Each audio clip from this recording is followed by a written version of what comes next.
Hi everyone, Tom Nickel here, and today we're going to migrate SharePoint from AWS and into GCP, showcasing our cloud-to-cloud and runbook automation capabilities. We'll kick things off in our AWS Dashboard, where you can see our 5 SharePoint instances currently running. We're going to add a label to each of these instances. The name of the label will be Application, and the value will be SharePoint. This will allow us to properly inventory these instances for migration later on. Let's also give our SharePoint deployment a quick view, where you can see we're hosting key resources for our customer success team, who leverages these assets to collaborate with our sales, support, and engineering teams, as well as our customers. Since customer issues can arise at any time, it's imperative that our downtime of this collaborative environment be minimal, and that the user experience remain unchanged after the migration. Let's also do a quick ping of our SharePoint frontend so you can see the IP it has in AWS prior to migration. We'll look at the new IP address later after we migrate into GCP as well. The first step of this cloud-to-cloud migration will have us access the Velostrata appliance. From here, you'll select the runbook automation option. We'll click the Create New Runbook option, which brings up a dialog for us to define what systems are migrating and between which clouds. We've got multiple AWS clouds configured in our Velostrata deployment, so we'll select AWS 1, which contains the SharePoint instances we're migrating today. Earlier, we mentioned some tags we'd given our SharePoint instances in AWS, and here is where that becomes relevant. We'll describe the name and value of those tags, and that's how our runbook automation toolkit will populate the inventory file we'll need to migrate across clouds.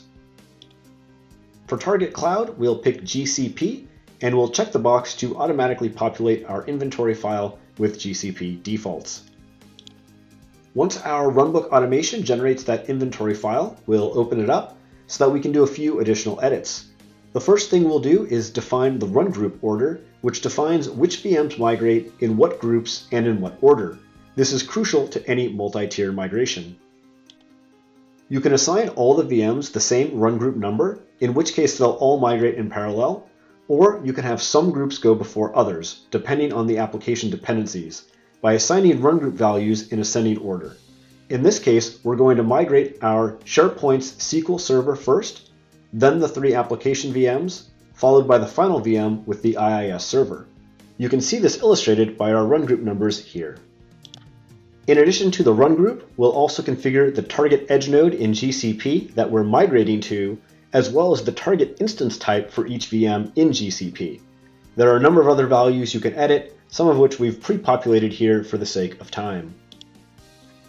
We are now ready to begin the migration using our runbook automation, which we will execute by clicking the Start New Job button from the UI. We'll give the job a name and select the inventory file that we just finalized. And lastly, we'll define which operation we want to perform, which today will be full migration.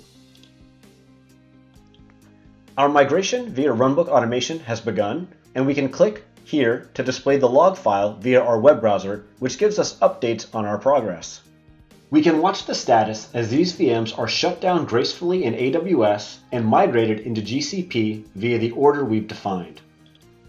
From a technological perspective, Velostrata is using its agentless streaming migration technology to move the most critical boot data from AWS into GCP first. That way, Velostrata is able to start the entire SharePoint deployment in GCP quickly and with minimal downtime. Since downtime is always short and takes place upfront, it's easy and predictable for IT to schedule maintenance windows in advance. In addition to that, you can see the migration process itself was simple and easy to execute, and did not require the installation of any agents, did not require full upfront data replication, and did not require complex cutovers to complete. Skipping ahead to the end of our migration, which only took about 10 minutes per run group, we can see our VMs are now running in GCP. We'll return to our same command line window from earlier and reping our SharePoint frontend's original DNS.